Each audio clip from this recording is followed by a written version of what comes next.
الحمد لله وكفى والصلاة والسلام على عباده الذين اصطفى خصوصا على أفضلهم وخاتم النبيين محمد الأمين وعلى آله وصحبه أجمعين. أما بعد فقد قال الله تبارك وتعالى كما ورد في سورة الأحزاب: أعوذ بالله من الشيطان الرجيم، بسم الله الرحمن الرحيم. ما كان محمد أبا أحد من رجالكم ولكن رسول الله وخاتم النبيين وكان الله بكل شيء عليما. وقال عز وجل كما ورد في سورة سبا: وما أرسلناك إلا كافة للناس بشيرا ونذيرا. وقال عز وجل كما ورد في سورة المائدة: اليوم أكملت لكم دينكم وأتممت عليكم نعمتي ورضيت لكم الإسلام دينا.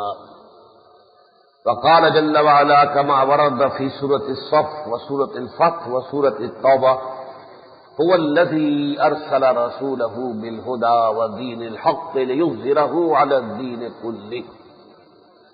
صدق الله العظيم. رب اشرح لي صدري ويسر لي أمري واحلل عقدة من لساني يفقهوا قولي. اللهم ربنا ألهمنا رشدنا وأعذنا من شرور أنفسنا. اللهم أرنا الحق حقا وارزقنا اتباعه وأرنا الباطل باطلا وارزقنا اجتنابه. اللهم وفقنا لما تحب وترضى. آمین یا رب العالمین. آج ماہ ربیع الاول کی 22 تاریخ ہے، لہذا ابھی سیرت النبی کے جلسوں کا سلسلہ جاری ہے. ہماری تنظیم کے زیر اہتمام بھی ایک سیرت النبی کا جلسہ بالٹن روڈ پر ہوا تھا. میں آج اسی مناسبت سے نبوت و رسالت کا اختتام اور تکمیل اس موضوع پر کچھ عرض کرنا چاہ رہا ہوں. گزشتہ جمعے میں جو بات میں نے عرض کی تھی وہ زیادہ تر عملی تھی کہ حضور کے ساتھ ہمارے تعلق کی بنیادیں کیا ہیں. ایمان، اور ایمان حقیقی ہوگا تو اس میں 2 لازمی تقاضے: اطاعت اور محبت. پھر آپ کی تعظیم، پھر آپ کی نصرت. جو مشن آپ کے سپرد کیا اللہ تعالیٰ نے، جو آپ کی بعثت کا مقصد قرار دیا، اس کی تکمیل کے ضمن میں حضور کے آوان و انصار بن جانا، مددگار بن جانا، معاون بن جانا، دست و بازو بن جانا. اور آخری بات یہ کہ جو نور آپ کے ساتھ نازل کیا گیا یعنی قرآن حکیم، اس کا اتباع، اس کی پیروی، اس سے تمسک، اس کو مضبوطی سے تھام لے. یہ 4 بنیادیں ہیں کہ جن پر حضور کے ساتھ ہمارا جو عملی تعلق ہے وہ قائم ہے، اور ہماری نجات کا دار و مدار اس پر ہے کہ ہمارا یہ تعلق صحیح ہے یا نہیں ہے. آج جو بات میں کرنے چلا ہوں وہ زیادہ تر علمی نوعیت کی ہے. ختم نبوت سے کیا مراد ہے، اور اس کا ایک خاص پہلو کہ جو عام طور پر ذہنوں میں نہیں آتا، اور وہ ہے تکمیل نبوت. یہ ختم نبوت آپ کو معلوم ہے کہ اس قدر اہم مسئلہ ہے، ہمارے ایمان کا جزو لازم ہے کہ اگر کوئی شخص اس کا منکر ہے تو وہ دائرہ اسلام سے خارج ہے. ایک بہت بڑا واقعہ الحمدللہ پاکستان میں ہوا. یہ بھی پاکستان کی یوں سمجھیے کہ معجزات میں سے یا سعادتوں میں سے ایک سعادت ہے. اس ملک میں قادیانیوں کے بارے میں طے کیا گیا کہ وہ غیر مسلم ہے، اقلیت ہے. اور یہ کیا گیا طے بالکل باقاعدہ نیشنل اسمبلی کی اساس پر، وہاں کی بحث کے بعد، تمام قانونی دستوری تقاضے پورا کرنے کے بعد. اس کی بنیاد یہی ہے کہ وہ غلام احمد قادیانی کو نبی سمجھتے ہیں، اور ان کا جو اس وقت جو ان کا سربراہ تھا یہاں پر قادیانی جماعت کا، ناصر احمد، اس نے باقاعدہ اسمبلی کے سامنے پیش ہو کر کمیٹی کے سامنے کہا تھا کہ ہاں ہم اسے نبی سمجھتے ہیں، لہذا اس میں اب کوئی اشکال نہیں رہا تھا۔ لیکن ختم نبوت کے اصل میں دو مفہوم تھے۔ ایک مفہوم تو یہ ہے ختم کے معنی، ختم کیا ہے؟ کوئی چیز پہلے تھی اب نہیں رہی، جیسے ہم اردو میں کہتے ہیں پیسے ختم ہو گئے، آٹا ختم ہو گیا، ایک شے پہلے تھی اب نہیں رہی۔ اور ایک ختم کے معنی ہے کسی کام کو پورا کر لینا، مکمل کر لینا۔ ایک طالب علم کہتا ہے میں نے اپنا کام پورا کر لیا، میں نے اپنا کام ہوم ورک ختم کر لیا، یہاں ختم کی کیا معنی؟ پورا کر لینا۔ انہی دونوں معنوں کے اعتبار سے ختم نبوت کے دو مفہوم ہیں۔ مفہوم اول یہ کہ حضور آخری نبی، آخری رسول ہے اللہ کے، آپ کے بعد نہ کوئی نبی نہ کوئی رسول۔ جو کوئی دعویٰ کرے وہ خود کافر، اور جو اس کے دعوے کی تصدیق کرے وہ بھی کافر، کیونکہ اس پہلو کا جو ہے معاملہ بڑا اہمیت کا حامل ہے قانونی اعتبار سے، کہ آیا کوئی شخص مسلمان رہا یا نہیں رہا، امت میں شامل رہا یا نہیں رہا، قانونی اور فقہی اعتبار سے۔ یہی وجہ ہے کہ علماء کرام نے، علماء اسلام نے ختم نبوت کے اس پہلو کے اوپر دلائل، براہین، اس پر بڑی بڑی تصانیف، اور میں یہ کہوں گا کہ واقعہ انہوں نے ختم نبوت کے اس پہلو کو مبرہن کرنے میں، ثابت کرنے میں، مدلل کرنے میں حق ادا کر دیا، جس میں اب کسی اضافے کی کوئی گنجائش نہیں۔ اس کے ضمن میں البتہ ایک بات نوٹ کیجیے کہ احادیث تو بے شمار ہیں کہ جن سے ختم نبوت کا ثبوت ملتا ہے، اس بات ہوتا ہے۔ مثلا ایک بڑی مشہور حدیث ہے کہ حضور نے فرمایا کہ 30 دجال ہوں گے، 30 کذابون دجالون کلہم یزعم انہ رسول اللہ۔ ان میں سے ہر شخص جو ہے اسے یہ گمان ہوگا، گھمنڈ ہوگا کہ میں اللہ کا نبی ہوں، جبکہ انا خاتم النبیین ولا نبی بعدی، جبکہ میں آخری نبی ہوں اور میرے بعد کوئی نبی نہیں۔ اسی طریقے سے انا آخر المرسلین وانتم آخر الامم، میں آخری رسول ہوں اللہ کا، اور اے مسلمانوں تم اللہ کی آخری امت۔ تو بے شمار احادیث ہے کہ جن میں ختم نبوت کا ثبوت ملتا ہے بڑی صراحت کے ساتھ۔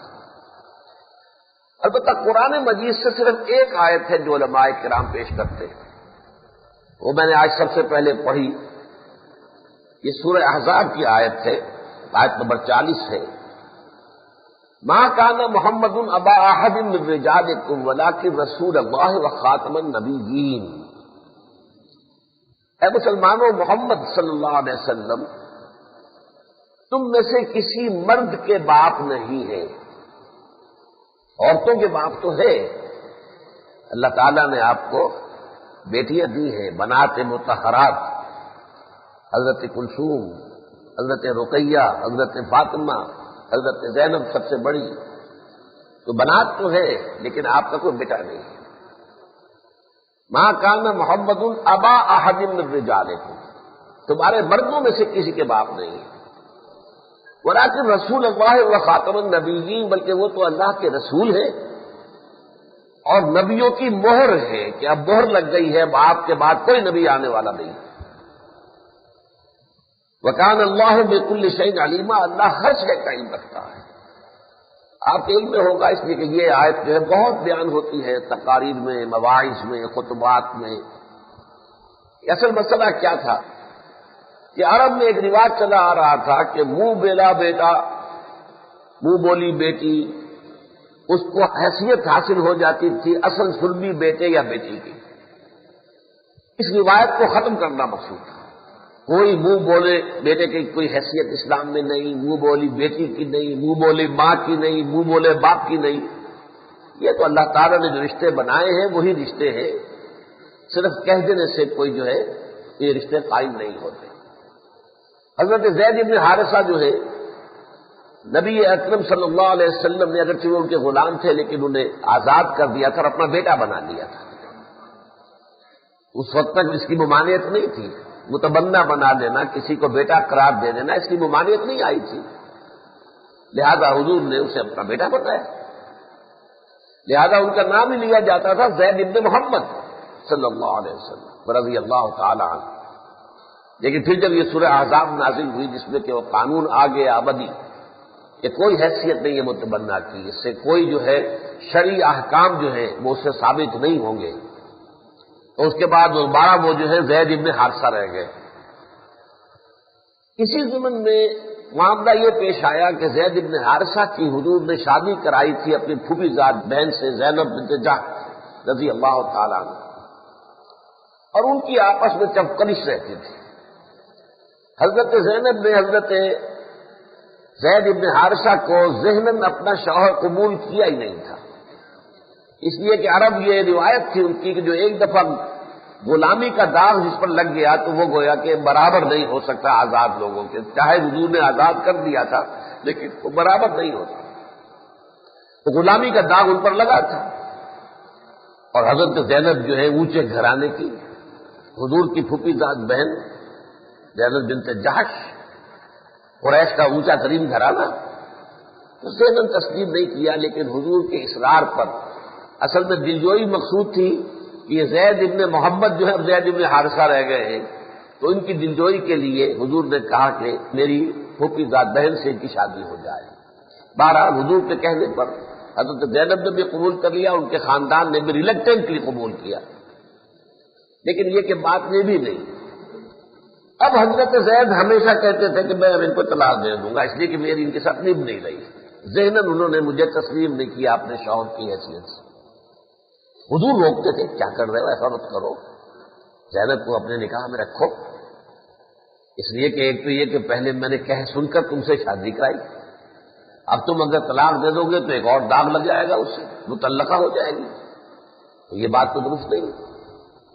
لیکن اللہ کا فیصلہ کچھ اور ہی تھا، حضرت زید نے انہیں طلاق دے دی اور اللہ نے حکم دے دیا حضور کو کہ اب زینب سے شادی کیجیے۔ اس میں حضرت زینب کی دلجوئی بھی تھی کہ چونکہ حضور کے کہنے پر انہوں نے ایک آزاد شدہ غلام سے شادی کی تھی، اس کے بعد یہ کہ اب ان کو طلاق بھی ہو گئی تو ایک اور داغ آ گیا، تو اس کی اگر ہو سکتی تھی تلافی تو اسی شکل میں کہ وہ حضور کے گھر میں آتی اور حضور کی زوجہ محترمہ قرار تھا۔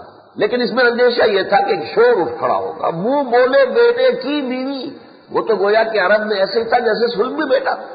یہ قانون اللہ نے فرمایا کہ اسی کو تو توڑنا مقصود ہے، اور اگر یہ آپ نہیں کریں گے، آپ نہیں توڑیں گے تو پھر کون توڑے گا؟ آپ کے بعد تو کوئی نبی آنے والا ہے نہیں، شریعت کی تو تکمیل آپ پر ہو رہی ہے، نبوت کا اختتام آپ پر ہو رہا ہے، رسالت آپ پر ختم ہو رہی ہے، لہذا اس غلط رسم کو اگر آپ نے نہ توڑا تو پھر کوئی اور توڑنے والا نہیں آئے گا۔ لہذا اے محمد صلی اللہ علیہ وسلم، قرآن مجید میں سورہ احزاب میں الفاظ زوجنا کہا، ہم نے زینب کو تمہاری زوجیت میں دے دیا ہے، اسی لیے حضرت زینب بعد میں دوسری ازواج مطہرات سے یہ کہا کرتی تھی کہ آپ لوگوں کے نکاح تو زمین پر ہوئے ہیں، میرا نکاح آسمان پر ہوا، میرا نکاح تو اللہ کے حکم سے ہوا۔ زوجنا کہا، ہم نے اسے آپ کی زوجیت میں دے دیا۔ اس حوالے سے یہ آیا کہ چونکہ آپ خاتم النبیین ہیں، آپ کے بعد کوئی نبی نہیں ہے، لہذا یہ غلط رسم اگر آپ کے ہاتھ میں ٹوٹی تو پھر نہیں ٹوٹے گی۔ یہ ہے اصل میں واحد آیت کہ جو صراحت کے ساتھ قرآن مجید میں اس موضوع پر آئی ہے کہ آپ خاتم النبیین ہیں، مہر لگ گئی ہے، اب کوئی اور نبی آنے والا نہیں ہے۔ البتہ قرآن حکیم میں ایک آیت اور بھی ہے، وہ منفی اعتبار سے نیگیٹولی ثابت کرتی ہے حضور کی ختم نبوت کو۔ یہ سورہ آل عمران کی آیت نمبر 81 ہے، ذرا لمبی ہے۔ اس میں اللہ تعالیٰ نے بیان کیا ہے کہ اللہ نے تمام انبیاء سے ایک میثاق لیا تھا۔ یہ کب لیا تھا میثاق؟ وہی میثاق عہد الست عالم ارواح میں، جبکہ ابھی ہم صرف ارواح کی شکل میں تھے، ابھی اجساد نہیں تھے۔ تو ایک عہد تو وہ تھا جو تمام انسانوں سے لیا گیا، تمام انسانوں کی ارواح سے، الست بربکم قالوا بلی۔ پھر ایک میثاق جو ہے انبیاء سے لیا گیا، اور قرآن مجید میں اس کا 2 جگہ ذکر ہے، سورہ احزاب میں بھی ہے اور یہ سورہ آل عمران میں تفصیل کے ساتھ ہے۔ سورہ احزاب میں صرف اشارہ ہے، فرمایا وَإِذْ أَخَذَ اللَّهُ مِيثَاقَ النَّبِيِّينَ، ذرا یاد کرو اس وقت کو جب کہ اللہ نے انبیاء کرام سے میثاق لیا تھا۔ لَمَا آتَيْتُكُم مِّن كِتَابٍ وَحِکْمَةٍ، جب جب میں تم میں سے کسی کو کتاب اور حکمت دوں گا، یعنی نبوت اور رسالت سے سرفراز کروں گا، ثم جاءکم رسول، پھر اس کے بعد کوئی اور رسول آئے، مصدق لما معکم، جو تصدیق کرتے ہوئے آئے اس کی کہ جو تمہارے ساتھ موجود ہو، لتؤمنن بہ ولتنصرنہ، تو تم لازماً اس پر ایمان لاؤ گے اور لازماً اس کی مدد کرو گے۔ قال اقررتم واخذتم علی ذلکم اصری، اللہ نے فرمایا تمام انبیاء کرام سے جن کی ارواح موجود تھی وہاں اس وقت، کہ آپ لوگوں نے اقرار کر لیا اور اس پر میرے عہد کا بوجھ، اس کی ذمہ داری کو اٹھا لیا؟ قالوا اقررنا، سب نے کہا جی ہم نے اقرار کیا۔ قال فاشهدوا وانا معكم من الشاهدين، اللہ نے فرمایا اچھا آپ گواہ رہو اور میں اس پر تمہارے ساتھ ہی گواہ ہوں۔ اس سے مراد کیا ہے؟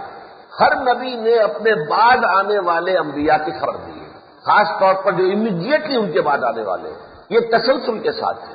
یہی وجہ آپ قرآن مجید میں دیکھتے ہیں کہ حضرت موسیٰ علیہ السلام، انہوں نے جس شان کے ساتھ ان کے ساتھ معاملہ ہوا وہ تو پچھلی مرتبہ آپ دیکھ چکے ہوا ہے، آیت نمبر 157 سورہ اعراف کی، کہ جب حضرت موسیٰ نے کہا کہ اللہ ہمارے لیے رحمت کا فیصلہ کر دے، لکھ دے، تو اللہ نے جواب دیا کہ یہ رحمت کے خصوصی میری ہو تو ان لوگوں کے شامل حال ہوگی جو میرے رسول نبی امی پر ایمان لائیں۔ یہ معاملہ تو حضرت موسیٰ سے ہو چکا۔ اب بھی تورات میں کتاب استثناء کی 18ویں باب کی 18ویں آیت میں اللہ تعالیٰ کا یہ قول موجود ہے موسیٰ سے خطاب کر کے کہ اے موسیٰ، میں ان کے بھائیوں میں سے تیرے ہی مانند ایک رسول اٹھاؤں گا جس کے منہ میں میں اپنا کلام ڈالوں گا اور پھر وہ میری بات لوگوں تک پہنچائے گا۔ یہ آیت جو ہے ڈیٹرانومی کتاب الاستثناء اس کے 18ویں باب کی 18ویں آیت، ان کے بھائیوں میں سے مراد کیا ہے؟ یہ تو بنی اسرائیل تھے نا، حضرت موسیٰ بنی اسرائیل میں سے تھے، ان کے بھائی کون ہیں؟ بنی اسماعیل۔ یہ دو شاخیں ہیں حضرت ابراہیم علیہ السلام کے، یہ جن سے نبوت کا سلسلہ جو ہے چلا ہے، بلکہ تیسری بھی ہے، بنو قتیلہ بھی ہے، لیکن یہ کہ اصل زیادہ تعداد آئی ہے بنی اسماعیل میں سے، بنو اسحاق میں سے، بنو یعقوب میں سے، بنو یعقوب ہی کا نام بنو اسرائیل ہے، لیکن سب سے بڑی نبوت آئی ہے بنی اسماعیل میں۔ تو یہ آپس میں کزنز ہے۔ یہ لفظ شاید آپ کو یاد ہو، یہ سابق جو صدر تھا امریکہ کا اس نے استعمال کیا تھا، یہ جب پیس ٹریٹی ہوئی تھی جارڈن کی اور اسرائیل کی، اور شاہ حسین فوت ہو چکے ہیں، وہ گلے ملے تھے اس وقت کے وزیر اعظم سے، اسرائیل کا وزیر اعظم یہودی، تو اس وقت کلنٹن نے یہ کہا تھا کہ آپ لوگوں کا تو معاملہ یہی ہے، آپ تو کزنز ہیں آپس میں۔ یہ کزنز کا لفظ استعمال کیا تھا اس لیے کہ ابراہیم کے بیٹے اسماعیل کی نسل یہ عرب ہے اور ابراہیم کے دوسرے بیٹے اسحاق کی نسل یہ یہودی ہے، تو کزنز ہوئے آپس میں۔ یہ جو خوشخبری دی گئی تھی تمہارے مانند ایک رسول اٹھاؤں گا، یعنی وہ رسول جو صاحب شریعت ہوگا۔ حضرت موسیٰ علیہ السلام صاحب شریعت نبی ہے، حضور بھی صاحب شریعت ہے۔ حضرت موسیٰ حضور کے درمیان کوئی بھی صاحب شریعت نہیں ہے، اس لیے کہ حضرت عیسیٰ بھی کوئی نئی شریعت لے کر نہیں آئے، وہی شریعت موسوی کو انہوں نے نافذ کیا۔ اس حوالے سے تم جیسا تمہارے مانند ایک نبی اٹھاؤں گا، رسول اٹھاؤں گا اور اس کے منہ میں اپنا کلام ڈالوں گا۔ یہ ہے وہ فرق۔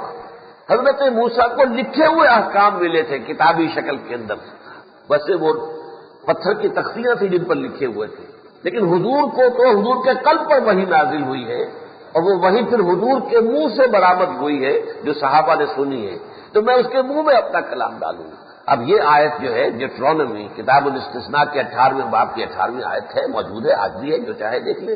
بلکہ ایک گفتگو ہوئی تھی، وشو براڈ ایک بڑے عالم ہے یہودی، پروفیسر ایمیریٹس ہے ہیوسٹن کی یونیورسٹی میں، ریٹائر ہونے کے بعد جو بڑے لوگ ہوتے ہیں ان کو رکھ دیا جاتا ہے یونیورسٹیوں کے اندر، پروفیسر ایمیریٹس۔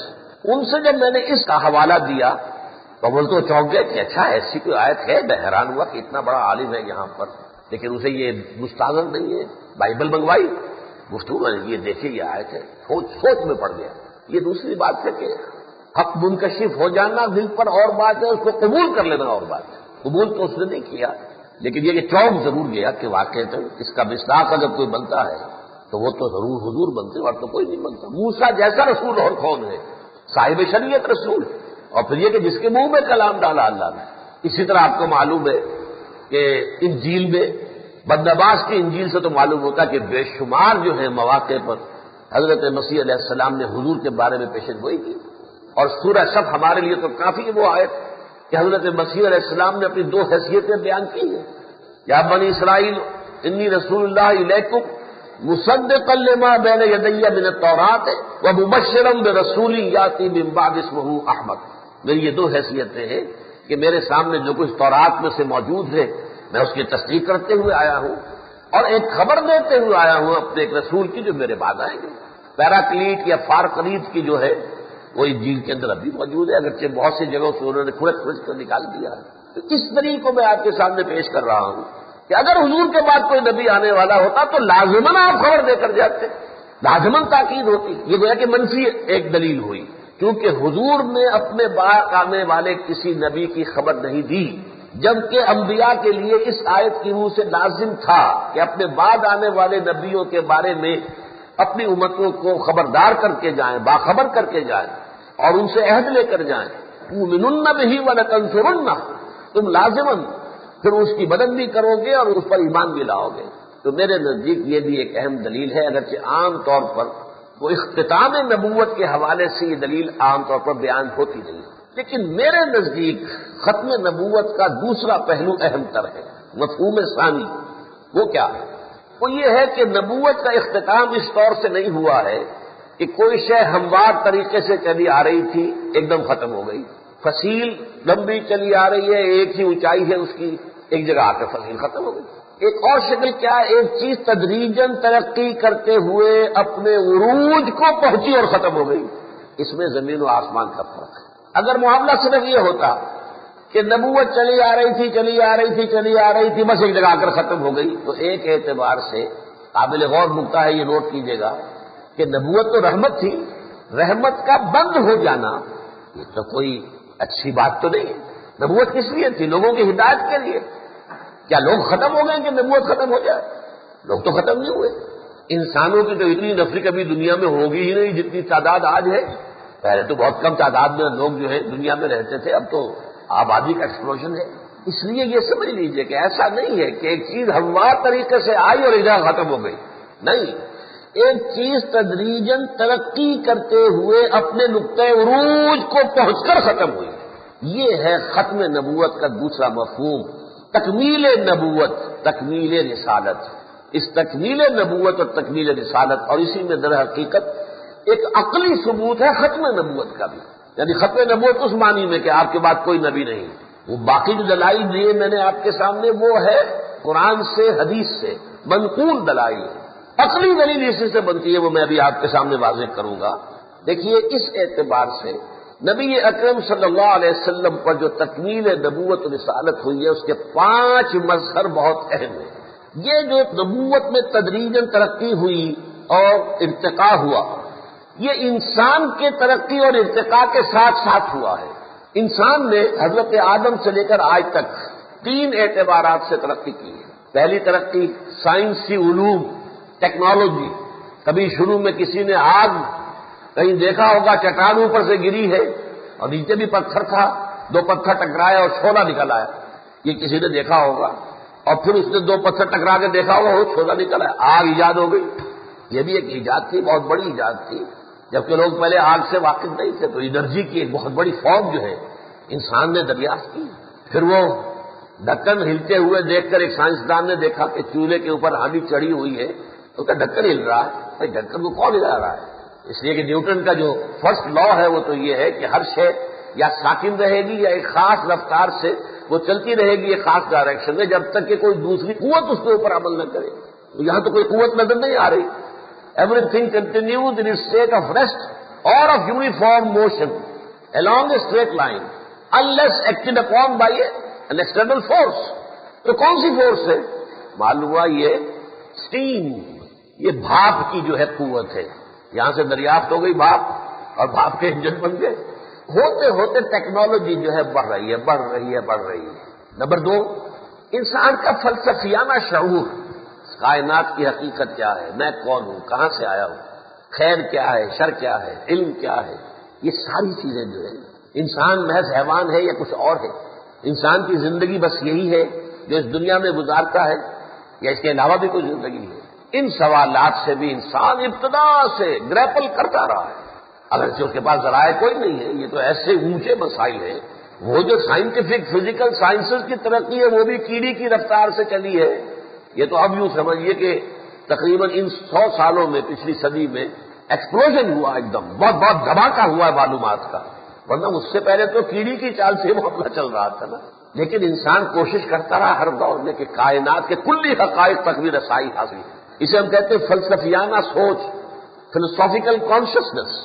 یہ بھی ترقی کرتے کرتے کرتے ایک جگہ آئی ہے اور میچور ہوئی ہے کہ اب انسان کا فلسفیانہ شعور میچور ہو گیا. نمبر 3، انسان نے ترقی کی ہے تمدنی اعتبار سے. ایک زمانہ وہ تھا کہ ہمارے آباء و اجداد جو ہے وہ کہیں غاروں میں رہتے تھے. اب ہر شخص جو ہے اپنے غار کا مالک مطلق ہے، مختار ہے. آپ منار کو فال آئی سروے، نہ کوئی میونسپلٹی تھی، نہ کوئی سڑک تھی، نہ کوئی اس کے اوپر بتی روشن کرنی ہے، نہ کوئی کچھ نہیں. تو گویا کہ انفرادیت ہی انفرادیت تھی، اجتماعیت کا کوئی سوال ہی نہیں تھی. اس کے بعد ایک شکل پیدا ہوئی، قبائلی زندگی. قبیلہ ایک یونٹ ہے، قبیلے کا سردار ہے، سردار کا حکم ماننا ہوگا. ہمارے قبیلے کی یہ ریت ہے، یہ رسم ہے، یہ رواج ہے، تمہیں اس کی پیروی کرنی ہوگی. اب یہ اجتماعیت آئی. پھر کچھ قبیلوں میں مل جل کر ایک شہر میں رہنا شروع کیا، سٹی اسٹیٹس وجود میں آ گئی. یہ سٹی اسٹیٹس جو ہے یہ یونان میں بھی تھی اور روما بھی تھی، اور ایک بہت بڑی سٹی اسٹیٹ جو ہے مدینہ منورہ میں تھی، جبکہ 5 قبیلے وہاں موجود تھے اور ان کے باہمی معاملات طے تھے کہ کیسے معاملات طے کریں گے. اس سے آگے بڑھ کر بڑی بڑی امپائرز قائم ہوئی. عظیم سلطنت روما 3 بر اعظموں پر پھیلی ہوئی. پورا شمالی افریقہ، پورا مشرقی یورپ، پورا مغربی ایشیا، عظیم سلطنت ایران، کسرا. یہ گویا کہ ایک اعتبار سے میچورٹی تھی کہ انسان اب تمدن کی سیڑھیاں طے کر کے اب یہاں تک پہنچ گیا ہے. ان تینوں اعتبارات سے اب نبوت کی تکمیل ہوئی. نمبر 1، ٹیکنالوجی کی ترقی کی وجہ سے اب یہ ممکن ہو گیا کہ ایک ہی نبی اور ایک ہی رسول کی دعوت تمام انسانوں کے لیے ہو جائے. اس سے پہلے یہ ممکن نہیں تھا. لہذا پہلے اور آخری اور واحد رسول ہے اللہ کے محمد صلی اللہ علیہ وسلم، جو تمام انسانوں کے لیے بھیجے گئے. باقی اس سے پہلے ہر قوم کی طرف ان کا اپنا رسول آیا. الی عاد اخاہم ہودا، الی ثمود اخاہم صالحا، الی مدین اخاہم شعیبا. ہر قوم جو ہے اس کے لیے ایک رسول آیا، ایک نبی آیا. پہلا اور آخری نبی ہے محمد صلی اللہ علیہ وسلم. نوٹ کر لیجیے اس میں. آپ سے پہلے حضرت مسیح بھی صرف بھیجے گئے ہیں بنی اسرائیل کے لیے. قرآن بھی صاف کہتا ہے رسولاً الی بنی اسرائیل، اور انجیل میں موجود ہے کہ میں صرف اسرائیل کے گھرانے کی کھوئی ہوئی بھیڑوں کی تلاش میں آیا ہوں. یہ سینٹ پال نے جو ہے عیسائیت کی تبلیغ کے دائرے کو وسیع کیا ہے، اور جنٹائل یا گوئم جنہیں وہ کہتے ہیں غیر اسرائیلی، ان کے اندر بھی تبلیغ شروع کر دی عیسائیت کی. حضرت مسیح نے تو روکا تھا، اور وہ موجود ہے، اب بھی انجیل میں موجود ہے. اپنے حواریین کو جب دعوت و تبلیغ کے لیے رخصت کیا تو حکم دیا ہے، اور اس میں الفاظ بڑے عجیب سے ہیں. غالباً وہ حضرت مسیح کے نہیں ہو گئے، بعد میں کوئی شکل بن گئی ہے کہ کوئی شخص اپنے بچوں کے حصے کی روٹی کتوں کے آگے نہیں ڈالتا. لہذا جو بھی کچھ میں تمہیں دے رہا ہوں یہ بنی اسرائیل کے لیے، کسی اور کے لیے نہیں ہے. قرآن ہمارے لیے سب سے بڑی دلیل قرآن ہے. رسولاً الی بنی اسرائیل. حضرت مسیح بھی تمام نوع انسانی کی طرف رسول نہیں بنا کر بھیجے گئے، اور ان سے پہلے تو سوال ہی نہیں تھا. تو پہلا جو ہے تکمیل نبوت و رسالت کا مظہر اول، عالمی نبوت، عالمی رسالت، تمام انسانوں کے لیے، جس کے لیے میں نے سورہ سبا کی آیت آپ کو سنائی، وما ارسلناک الا کافۃ للناس بشیرا ونذیرا. ہم نے نہیں بھیجا ہے محمد آپ کو مگر تمام انسانوں کے لیے بشیر اور نذیر بنا کر، صلی اللہ علیہ وسلم. دوسرا مظہر، جیسے جیسے انسانوں کا فلسفیانہ شعور پختہ ہوتا چلا گیا، عقل کی سطح بلند ہوتی چلی گئی، فہم اور شعور جو ہے اس میں ارتقا ہوا. جب ایک مرحلے پر آ کر نسل انسانی شعوری اعتبار سے بالغ ہو گئی، اب انہیں آخری ہدایت نامہ دے دیا گیا قرآن حکیم، کامل ہدایت نامہ ابد الآباد تک کے لیے. اور اس کا سب سے بڑا مظہر کیا ہے، نوٹ کیجئے، بہت عجیب بات ہے یہ. ہم مانتے ہیں کہ تورات بھی اللہ کی کتاب تھی، اللہ نے اس کی حفاظت کا ذمہ نہیں لیا. کیوں نہیں لیا؟ انجیل اللہ کی کتاب تھی، اللہ نے حفاظت کا ذمہ نہیں لیا. اگر لیتا اللہ تو کیا اس میں تحریف ہو سکتی تھی؟ ناممکن. اللہ نے نہیں لیا. کیوں نہیں لیا؟ میں ایک لطیف انداز میں سے کہا کرتا ہوں کہ ان دونوں کتابوں کو یہ حق پہنچتا ہے کہ اللہ سے شکوہ کریں کہ اللہ ہمارے ساتھ سوتیلی بیٹیوں والا سلوک کیا. قرآن بھی تیری کتاب، ہم بھی تیری کتابیں. قرآن کی حفاظت کا ذمہ لیا، ہماری حفاظت کا نہیں لیا۔ انا نحن نزلنا الذکر وانا لہ لحافظون، ہم نے ہی آج ذکر نازل کیا ہے، ہم ہی اس کی حفاظت کرنے والے ہیں۔ اس آیت کا پہلا حصہ جو ہے وہ تو تورات پر بھی منطبق ہوتا ہے، تورات پر بھی اطلاق ہے۔ کس نے نازل کی تورات؟ اللہ نے۔ کس نے نازل کی انجیل؟ اللہ نے۔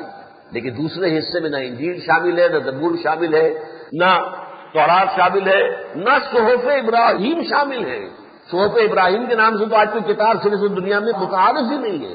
میرا ایک ذاتی سا خیال ہے کہ اپنشد جو ہے ہندوؤں کے، وہ صحف ابراہیم کی بگڑی ہوئی شکل ہے، واللہ اعلم، لیکن اسے کوئی یقین کے ساتھ بھی نہیں کہہ سکتے۔ تو یہ جو اللہ نے حفاظت کا ذمہ لیا وہ کیوں؟ غور سے بات ہے نا، اس لیے پہلی کتابوں کی حفاظت کی ضرورت نہیں تھی۔ ابھی اصل ہدایت آنے والی ہے، کامل ہدایت نامہ آنے والا ہے، لہذا یہ جو انٹرم پیریڈ کے لیے ہدایت نامے آئے ہیں ان کو تحفظ دینے کی ضرورت نہیں ہے۔ البتہ اب انسان اس قابل ہو گیا ہے، عقلی اور شعوری اعتبار سے اتنا بالغ ہو گیا ہے کہ اسے ابد الآباد تک کے لیے کامل ہدایت نامہ دے دیا جائے اور پھر اسے چھوڑ دیا جائے کہ وہ اس کتاب کی روشنی میں اور اپنے آخری رسول صلی اللہ علیہ وسلم کی سنت کی روشنی میں اب آگے اپنا راستہ اپنی ان دونوں آنکھوں سے خود دیکھے۔ جب تک بچہ چھوٹا ہوتا ہے آپ انگلی پکڑ کر چلاتے ہیں اس کو نا، جب بچہ بالغ ہو گیا اب آپ انگلی پکڑ کر چلائیں گے اس کو؟ جب تک انسان شعوری اور ذہنی اور فکری اعتبار سے بالغ نہیں تھا تو انگلی پکڑ پکڑ کر اللہ چلا رہا ہے، قدم قدم پر ہدایتیں آ رہی ہیں، قدم قدم پر ہدایتیں آ رہی ہیں، قدم قدم پر وحی آ رہی ہے، قدم قدم پر نبی ہے، رسول ہے۔ جب انسان بالغ ہو گیا تو وہی یہ ہدایت نامہ ہے، یہ مکمل ہدایت نامہ ہے، ہماری ہدایت کامل اس میں آ گئی، باقی ہمارے رسول کی سنت ہے۔ ان دونوں آنکھوں سے اب آگے راستہ دیکھو، اجتہاد کرو اور آگے جاؤ، خود چلو اپنی عقل۔ اجتہاد کسے کہتے ہیں؟ انسان اپنی عقل کو، اپنی بصیرت کو، اپنی صلاحیت کو استعمال کرے، قرآن سے اور سنت رسول سے استنباط کرتے ہوئے نئے مسائل کا حل خود تلاش کرے۔ یہ دوسرا مظہر ہے ختم نبوت کا۔ اچھا اس میں دلیل کیا ہے دیکھیے، نوٹ کیجیے۔ اسی قادیانی سے پوچھئے تم بتاؤ ہدایت قرآن میں کامل ہو گئی یا نہیں؟ لازماً کہیں گے یقیناً کامل ہوئی۔ نمبر 2، قرآن محفوظ ہے یا نہیں؟ مجبوراً کہیں گے ہاں محفوظ ہے، تو پھر مزید ہدایت کی ضرورت نہیں ہے، تو نبوت کائے کے لیے؟ دو شکلوں میں مزید یہ کھڑکی کھلی رہنی چاہیے تھی۔ یہ وحی کی کھڑکی جو چلی آ رہی تھی حضرت آدم سے لے کر محمد تک صلی اللہ علیہ وسلم علیہ الصلوۃ والسلام، یہ کھڑکی کھلی رہی، وحی آ رہی ہے، آ رہی ہے، آ رہی ہے۔ پھر لوگوں نے گما دی، گم کر دی، پھر نئی وحی آ گئی، لوگوں کا اور ارتقاء ہو گیا، مزید ضرورت ہوئی رہنمائی کی، پھر وحی آ گئی، یہ کھڑکی کھلی رہی۔ اب اس کھڑکی کے کھلے رہنے کا امکان عقلی طور پر اس کی ضرورت صرف دو شکلوں میں ہو سکتی ہے، یا تو یہ مانو کہ قرآن میں ہدایت کامل نہیں ہوئی تو ابھی اور آنی چاہیے، کھڑکی کھلی رہنی چاہیے، اور یا یہ مانو کہ کامل تو ہو گئی تھی، گم ہو گئی، تحریف ہو گئی، لہذا ابھی اس وحی کی کھڑکی کے کھلے رہنے کے لیے ضرورت کا احساس ہے۔ ورنہ تیسری کوئی شکل نہیں ہے۔ اگر ہدایت قرآن میں کامل ہو گئی نمبر 1 اور قرآن محفوظ ہے، اس میں کوئی تحریف نہیں ہوئی، تو عقلی طور پر اجرائے وحی کے جاری رہنے کا اور وحی کی کھڑکی کی کھلے رکھنے کے لیے کوئی ضرورت کا احساس نہیں ہے۔ نمبر 3، تکمیل جو ہوئی ہے حضور پر نبوت و رسالت کی، اس کا چوتھا مظہر کیا ہے؟ وہ جو نظام زندگی تھا جو ابھی ارتقاء میں چل رہا تھا، کہیں وہ غاروں کی رہائش اور پھر قبیلے کی زندگی اور پھر سٹی اسٹیٹس اور پھر امپائرز، اور آج جو ہے آج تو یہ گلوبل ولیج بن کر رہ گیا ہے، یہ ایک گاؤں ہے چھوٹا سا، پوری دنیا جو ہے، تو ایک نظام زندگی کی ضرورت تھی۔ وہ جب انسان عظیم امپائر کے زمانے کو پہنچ گیا تو گویا کہ اجتماعی شعور اس کا پختہ ہو گیا، لہذا دین حق نظام زندگی کامل کر کے محمد کو عطا کر دیا گیا۔ اسی لیے میں نے آیت آپ کو سنائی تھی، الیوم اکملت لکم دینکم واتممت علیکم نعمتی ورضیت لکم الاسلام دینا۔ آج کے دن میں نے تمہارے لیے تمہارے دین کو تکمیل کر دی اور تمہارے لیے اپنی ہدایت کی نعمت کو کامل کر دیا، اتمام فرما دیا، اور اب میں راضی ہوں ہمیشہ کے لیے تمہارے لیے کہ اب اسلام ہی ہمیشہ کے لیے ہمارے ہاں کا جو منظور شدہ دین ہے وہ صرف اسلام ہے۔ سورہ آل عمران میں جو آیا ان الدین عند اللہ الاسلام، اللہ کے ہاں اب مقبول دین صرف اسلام، اور اس کو منفی انداز میں بھی کہا وَمَن يَبْتَغِ غَيْرَ الْإِسْلَامِ دِينًا فَلَن يُقْبَلَ مِنْهُ، تو اسلام کے سوا کوئی اور دین اختیار کرے گا وہ اس کی طرف سے قبول نہیں ہوگا۔ اليوم اکملت لکم دینکم واتممت علیکم نعمتی ورضیت لکم الاسلام دینا۔ اب دیکھیے یہ میں نے جو 3 چیزیں آپ کے سامنے رکھی ہیں، تکمیل نبوت و رسالت کا مظہر اول عالمی رسالت ہے محمد کی صلی اللہ علیہ وسلم. اس کا تعلق ہے ذرائع رسل و رسائل کے اس درجے تک پہنچ جانے سے کہ اب ایک دعوت پوری دنیا میں پھیل سکتی ہے. نمبر 2 الہدا، قرآن حکیم میں ہدایت کامل. نمبر 3 دین حق، اس کی تکمیل. یہ چیزیں ہیں کہ جو 3 مرتبہ قرآن میں آئی ہیں، اور میرے نزدیک تکمیل رسالت کی آیت کے اعتبار سے ان 3 جو مقامات پر جو الفاظ آئے ان کی بڑی اہمیت ہے. هو الذی ارسل رسولہ بالہدی ودین الحق لیظہرہ علی الدین کلہ. وہی ہے اللہ جس نے بھیجا اپنے رسول کو صلی اللہ علیہ وسلم 2 چیزیں دے کر. Alhuda, the complete and final guidance. بقول علامہ اقبال، نو انسان را پیام آخرین حاملہ رحمت للعالمین. نمبر 2 ودین الحق، اور دین حق دے کر کے جا. چوتھا مظہر کیا ہے حضور پر تکمیل رسالت کا اور تکمیل نبوت کا؟ دیکھیے رسول کا کام ہے ابلاغ، تبلیغ، پہنچا دو. یہی ذمہ داری ہے نا. وما علی رسولنا الا البلاغ المبین. اگر حضور صرف دین پہنچا دیتے تب بھی رسالت کا حق ادا ہو جاتا. لیکن رسالت کا حق بتمام و کمال کیسے پورا ہوا؟ دین کو قائم کر کے دکھا دیا، چلا کر دکھا دیا، عملی نمونہ دکھا دیا. ورنہ کہا جا سکتا تھا کہ صاحب بڑا اچھا نظام ہے. آج بھی آپ کو معلوم ہے ایک کتاب افلاطون کی، وہ آج بھی ریپبلک بڑی زندہ کتاب ہے. جو سمجھیے 1000 سال سے کتاب زندہ ہے، اس کے اندر جان اتنی ہے. اس نے ریپبلک میں نقشہ پیش کیا تھا، ایسا ہونا چاہیے، نظام ایسا ہونا چاہیے، حکومت ایسی ہونی چاہیے. لیکن ظاہر بات ہے کہ وہ دنیا میں کبھی وہ نظام قائم ہوا نہیں. تو اسے کیا کہتے ہیں؟ یوٹوپیا. یہ ایک خواب کی خیالی جنت ہے، اس کی حقیقت تو ہے ہی نہیں. یہ نظام کہیں قائم ہوا ہی نہیں. اب اگر محمد رسول اللہ بھی یہ فرما کر چلے جاتے سید القوم خادمہم، قوم کا سردار تو ان کا خادم ہوتا ہے، تو کیا کہتے لوگ؟ بڑی اچھی شاعری کی ہے محمد نے صلی اللہ علیہ وسلم، بہت اچھی بات کہی ہے. لیکن یہ انہونی بات ہے. کیسے ہوتا ہے ایسا کہیں؟ کیا ممکن ہے کبھی؟ لیکن جب مثالیں آ گئی ابو بکر اور عمر، وہ خادم تھے کہ نہیں تھے؟ درویش بادشاہ، کپڑوں پر پیبند لگے ہوئے. وہ عملی نمونہ دکھایا، خود اپنا نمونہ دکھایا. کئی وقت کے فاقے ہیں، کئی دن تک چولہوں کے اندر آگ نہیں جل رہی ہے محمد رسول اللہ کے گھروں میں صلی اللہ علیہ وسلم. اور اس وقت آپ پورے عرب کے بے تاج بادشاہ تھے، پورے عرب پر جو ہے آپ کا سکہ رواں تھا. یہ کر کے دکھایا ہے. نظام قائم کر دینا اور بات ہے. مساوات بڑی اچھی بات ہے، مساوات ہونی چاہیے، مساوات ہونی چاہیے، مساوات ہونی چاہیے. لیکن جو مساوات حضرت عمر نے کر کے دکھائی ہے کہ بیت المقدس کا سفر کیا ہے، تو ایک خود عمر اور ایک ان کے خادم، ایک اونٹ، کوئی پومپ شور نہیں، کوئی باڈی گارڈ نہیں، کچھ نہیں. اسی اونٹ پر راشن بھی ہے، لہذا ایک سواری بیٹھ سکتی ہے، 2 نہیں بیٹھ سکتے. ورنہ عام طور پر اوپر 2 آدمی بیٹھ سکتے ہیں، لیکن راستے کا سارا جو ہے راشن بھی اسی پر ہے. اب کیا ہے کہ ایک منزل خلیفہ عمر فاروق اوپر بیٹھے ہیں اور خادم نے نکیل پکڑی ہوئی اور آگے چل رہا ہے. اگلی منزل میں اب خادم اوپر بیٹھا ہے اور خلیفۃ المسلمین امیر المومنین عمر فاروق وہ نکیل پکڑے ہوئے آگے چل. یہ مساوات بتائیے دنیا میں کہیں ہے؟ ٹھیک ہے، ہم نے سنا چو این لائی کی بیٹی جو ہے وہ سائیکل پر اسکول اور کالج جاتی تھی، بڑی بات ہے، تو کوئی شک نہیں، بڑی بات ہے. یا لال بہادر شاستری، پورے ہندوستان میں اس کا کوئی گھر نہیں تھا، بڑی بات ہے، ماننا پڑتا ہے، عظمت ہے اس میں. جمال عبد الناصر کی بیٹی بھی اسی طریقے سے سائیکل پر جاتی تھی. وہ جس کرنل کے گھر میں رہتا تھا جبکہ اس نے وہ کو کیا ہے اسی میں رہا ہے، وہ کہیں نہیں گیا کسی محل کے اندر. یہ بھی بڑی بات ہے. لیکن اس کی مثال کرا کے دکھاؤ دنیا کے اندر. 10 دفعہ نو انسانی پیدا ہو جائے، 10 دفعہ ختم ہو جائے، تبھی یہ مثال نہیں آ سکتی. اور عجیب لطیفہ یہ ہوا کہ جب آخری منزل آئی تو باری تھی خادم کے اوپر بیٹھنے کی. اس نے ہاتھ جوڑ دیے خدا کے لیے. لوگ جب دیکھیں گے کہ میں چلا آ رہا ہوں اوپر بیٹھا ہوا براجمان اس اونٹ کے اور آپ آگے آگے چل رہے ہیں، تو کیا کہیں گے لوگ؟ فرمایا نہیں، اب دوڑو نہیں، باری تمہاری ہے، بیٹھو. وہ اوپر بیٹھا ہوا ہے، امیر المومنین نکیل پکڑے چلے آ رہے ہیں. اور یہ بھی آتا ہے کہ کہیں کیچڑ تھا تو جوتے بھی ہاتھ میں پکڑے ہوئے، ایک ہاتھ میں نکیل ایک میں جوتے پکڑے ہوئے، کپڑے جو ہے وہ سیدھا ہے. ابو عبیدہ ابو الجراح امین و حاضر الامہ آئے ہیں اور کہا خدا کے لیے ذرا آپ اپنا حلیہ پہلے درست کر لیجئے، پھر ذرا فصیل کے قریب جائیے گا. اوپر سے لوگ دیکھیں گے کیا کہیں گے.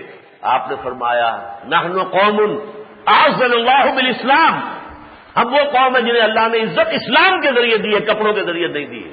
اسی حالت میں جا کر سامنے کھڑے ہوئے اور اسی میں نشانیاں ان کو نظر آئی ہیں جو ان کی کتابوں میں لکھی ہوئی تھی۔ ہاں یہی ہے، یہی وہ درویش بادشاہ ہے، ہماری کتابوں میں لکھا ہے جس کے ہاتھ پر یہ فتح ہونا ہی ہونا ہے، لہذا ہم لڑتے نہیں ہیں، لو یہ چابیاں حاضر ہیں، آ جاؤ۔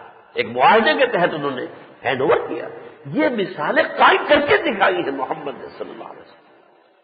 لہذا ایک تبلیغ کا حق تو اس سے بھی ادا ہو جاتا۔ ہم تو خیر ایک تقریر کرتے وما علینا الا البلاغ، چھٹی ہوئی ہمارے ذمہ سوائے تبلیغ کا اور کوئی کام نہیں ہے، لیکن تبلیغ کا بھی ٹھیک ہے، آپ حق ادا کر دیں، کسی شے کو واضح کر دیں، پوری طرح مبرہن کر دیں، اس کے اندر اگر کوئی گنجلک پن ہے تو اس کی وضاحت کر دیں، سب کچھ کر دیں، لیکن آخری مرحلہ یہ ہے کہ اس کا عملی نمونہ پیش کر کے دکھائیے۔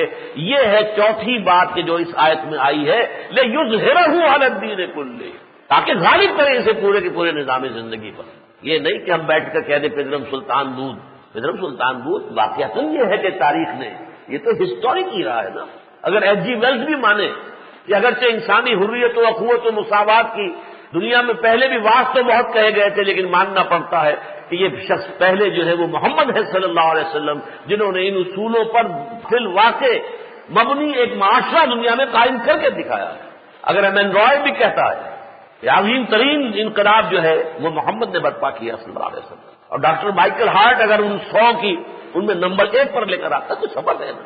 اس لیے کہ یہ کوئی فیئری ٹیلز نہیں ہے، یہ کوئی پریوں کی کہانیاں نہیں ہے، یہ ہسٹری ہے، 1400 برس پرانی بات ہے، کوئی بہت 14,000 برس پرانی بات نہیں ہے، کوئی پوری ہسٹورک ایران نہیں ہے۔ اب دیکھیے گنیے، رسالت اور نبوت کی تکمیل کا منظر اول عالمی رسالت، پہلی اور آخری رسالت ہے اللہ کی جو عالمی ہے، کل نوع انسانی کے لیے۔ اس کا تعلق ہے جو ٹیکنالوجی کا ارتقاء ہو رہا تھا، جب کبھی پہیا ایجاد ہوا ہوگا تو آپ نے سوچا کتنی بڑی شے ایجاد ہو گئی تھی، پہیے کے اوپر جو ہے وہ گڈھا چل رہا ہے، لہٰذا اس سے پہلے تو دھکیلتے ہوں گے اور فرکشن کتنی ہوگی، وہ پہیے کی ایجاد بہت بڑی شے تھی۔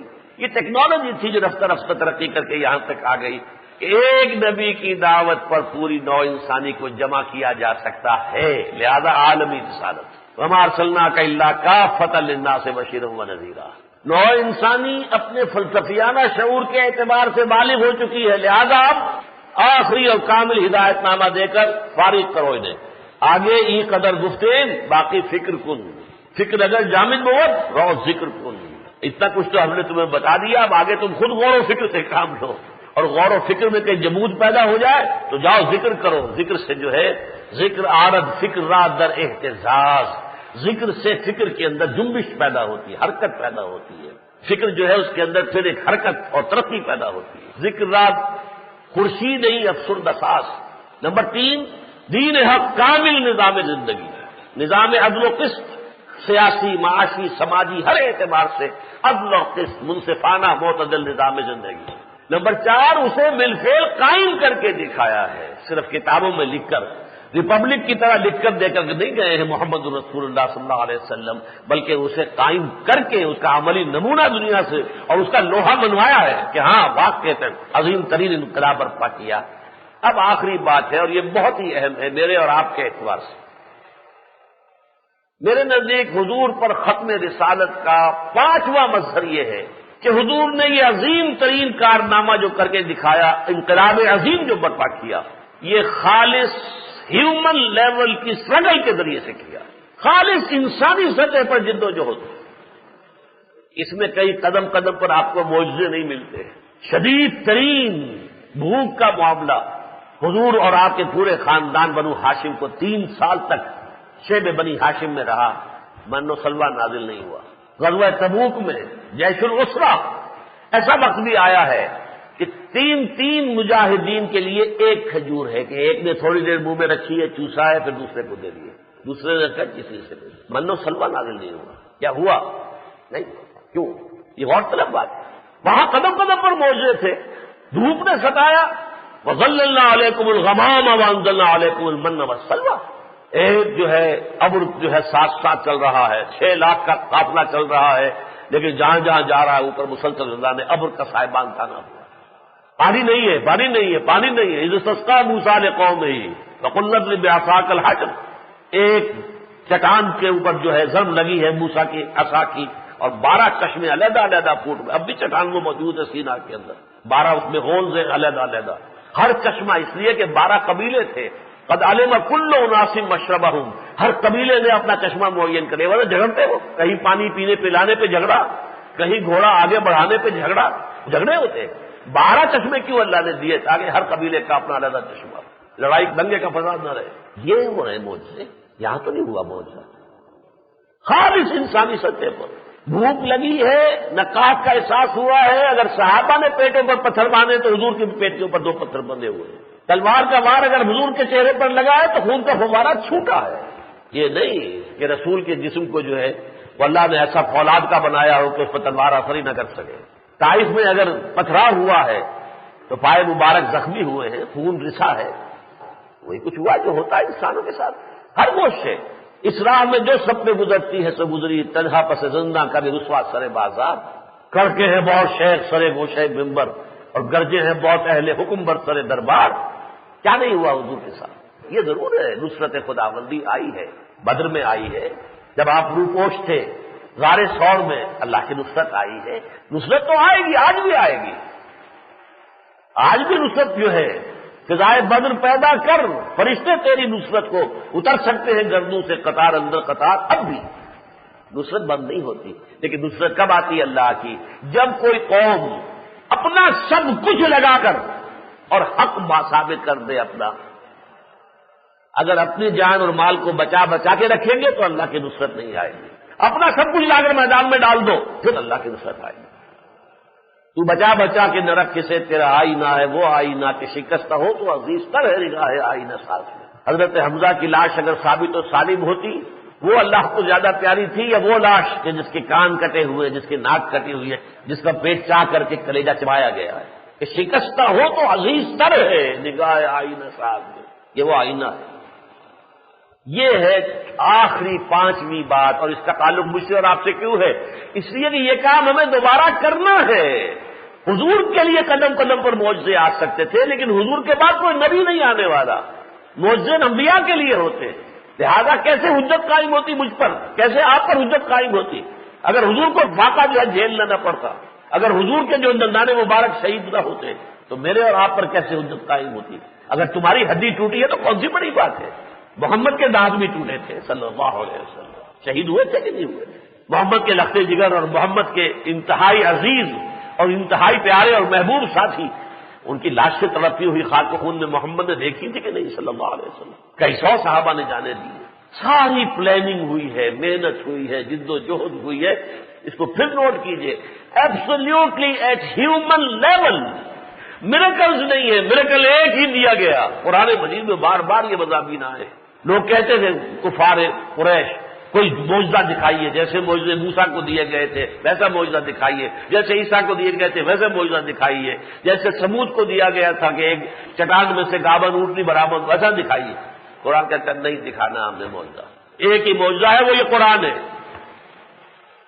جو حق کا طالب ہے اس قرآن سے حق کو سمجھ لے اور قبول کر لے، اور جو حق کا طالب نہیں ہے وہ کسی بڑے سے بڑے معجزے سے بھی نہیں مانے گا. کیا فرعون نے 9 معجزے نہیں دیکھے تھے موسیٰ کے؟ کیا مانا وہ؟ کیا قوم سمود نے وہ معجزہ جو دیکھا تھا حضرت صالح کا اونٹنی کا برآمد ہو جانا چٹان میں سے، دیکھتے ہی دیکھتے سب کی نگاہوں کے سامنے، کیا وہ ایمان لے آئی تھی قوم؟ کیا حضرت مسیح کے وہ معجزے کہ جن سے بڑے معجزے کا تصور نہیں ہے کہ مردہ سے کہے قم باذن اللہ وہ کھڑا ہو جائے، مردہ اور گارے کا بنایا پرندہ اور اس میں پھونک ماری اور اڑتا ہوا پرندہ ہو گیا. احیاء موتا اور خلق حیات، اس سے اونچا معجزہ کون سا ہوگا؟ کسی نے مان کے دیا؟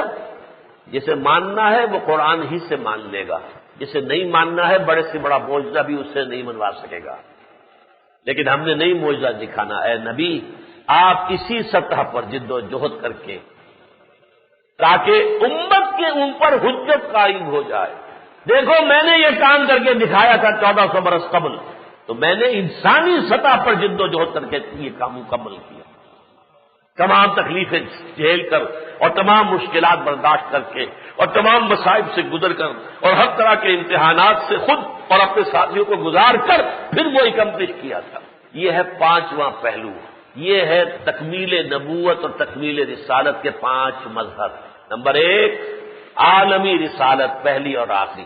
محمد رسول اللہ صلی اللہ علیہ وسلم۔ نمبر 2 ہدایت، جو نبوت کا اصل مقصد تھا وہ تکمیل کو پہنچ گیا قرآن پر، یہی وجہ ہے کہ اس کی حفاظت کا اللہ نے ذمہ لے لیا۔ نمبر 3 انسان کا تمدنی شعور جب پہنچ چکا تھا بڑی بڑی امپائر کے درجے تک، اس کے بعد دین حق کامل نظام زندگی عطا کر دیا گیا۔ نمبر 4 یہ نظام صرف دیا ہی نہیں گیا نظری طور پر، کتابی شکل میں نہیں دیا گیا، عملاً قائم کر کے اس کا نمونہ دکھا دیا گیا۔ اور نمبر 5 اس نظام کو قائم کرنے کی جد و جہد خالص انسانی سطح پر جد و جہد اور محنت کی شکل میں ہوئی ہے، اس میں معجزوں کا دخل نہیں ہے۔ سب سے بڑا معجزہ قرآن مجید، جس کے بارے میں حضور کی وہ حدیث ہے پیاری، قد ترکت فیکم ما ان اعتصمتم بہ لن تضلوا ابدا کتاب اللہ۔ دیکھو مسلمانوں، حجۃ الوداع میں آپ نے کہا میں تو اب جا رہا ہوں، لیکن میں وہ چیز چھوڑ کر جا رہا ہوں تمہارے پاس کہ اس کو اگر مضبوطی سے تھامے رکھو گے کبھی گمراہ نہیں ہوگے، وہ اللہ کی کتاب، یعنی میں معجزہ دے کر جا رہا ہوں۔ یہ میرا معجزہ تھا نا، حضرت موسیٰ کا معجزہ صرف معجزہ تھا جب موسیٰ کے ہاتھ میں تھا، ورنہ تو ایک لکڑی ہے، اللہ کا رسول کچھ بھی نہیں۔ قرآن وہ معجزہ ہے جو زندہ معجزہ ہے، ابد الآباد تک کے لیے معجزہ ہے، بشرطے کہ مسلمان اس کو استعمال کر سکے۔ اللہ تعالی ہم سب کو اس کی توفیق عطا فرمائے۔ اقول قولی ھذا واستغفر اللہ لی ولکم ولسائر المسلمین والمسلمات۔